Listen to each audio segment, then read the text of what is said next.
വൈകുന്നേരം വരെ വീട്ടിലിരിക്കുന്ന എനിക്കും കുഞ്ഞുട്ടനും ഇച്ചായം വരുമ്പോഴാണ് ഒരാശ്വാസം.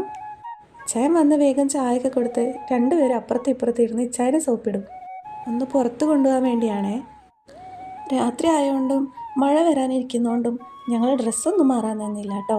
അങ്ങനെ പോയിക്കൊണ്ടിരിക്കുമ്പോഴാണ് ഇത് ഞങ്ങളെ കണ്ണിൽപ്പെട്ടത്. പിന്നെ ഒന്നും നോക്കിയില്ല, ഒരു കപ്പ ബിരിയാണി അങ്ങ് കഴിക്കാമെന്ന് വിചാരിച്ചു. പിന്നെ അതിന് വേണ്ടിയുള്ള കാത്തിരിപ്പാണ് ഈ കാണുന്നത്. അങ്ങനെ നമ്മൾ കപ്പ ബിരിയാണി കിട്ടിയിട്ടുണ്ട്. അടിപൊളി ടേസ്റ്റ് ആയിരുന്നു കേട്ടോ. നമ്മൾ ഇതുവരെ കഴിച്ചതിൽ വെച്ചിട്ട് ഒരു ഡിഫറെൻ്റ് ആയിട്ടുള്ള ടേസ്റ്റ് ആയിരുന്നേ. പിന്നെ അവനത് വേണ്ടാന്ന് പറഞ്ഞ ഒരു ബിസ്ക്കറ്റും കടിച്ചുകൊണ്ട് നിൽപ്പുണ്ട്. പിന്നെ അതും വാങ്ങിച്ച് ഇറങ്ങിയപ്പോഴാണ് മീൻ കണ്ടത്. അപ്പോൾ പിന്നെ മീനും കൂടി വാങ്ങിച്ചിട്ട് പോകാമെന്ന് വിചാരിച്ചു.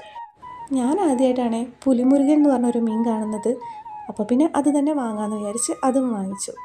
അങ്ങനെ മീനും വാങ്ങിച്ച് വീട്ടിലേക്ക് തിരിച്ചു പോകുന്ന വഴിക്കാണ് വീട്ടിലേക്ക് വേണ്ട 1-2 സാധനങ്ങൾ മറന്നുപോയി എന്ന് ഓർമ്മ വന്നത്. അപ്പോൾ പിന്നെ അതും കൂടി വാങ്ങിക്കാമെന്ന് വിചാരിച്ചു. അതും വാങ്ങിച്ച് തിരിച്ചു വരുന്ന വഴിക്ക് ഒരാൾ എനിക്ക് കോലുമിഠായി വേണമെന്ന് പറഞ്ഞ് ഭയങ്കര ബഹളമായിരുന്നു കേട്ടോ. അത് ഞാൻ വാങ്ങിച്ചിട്ടുണ്ടായിരുന്നു. അപ്പോൾ ഇത്രയേ ഉള്ളൂ. ബായ്.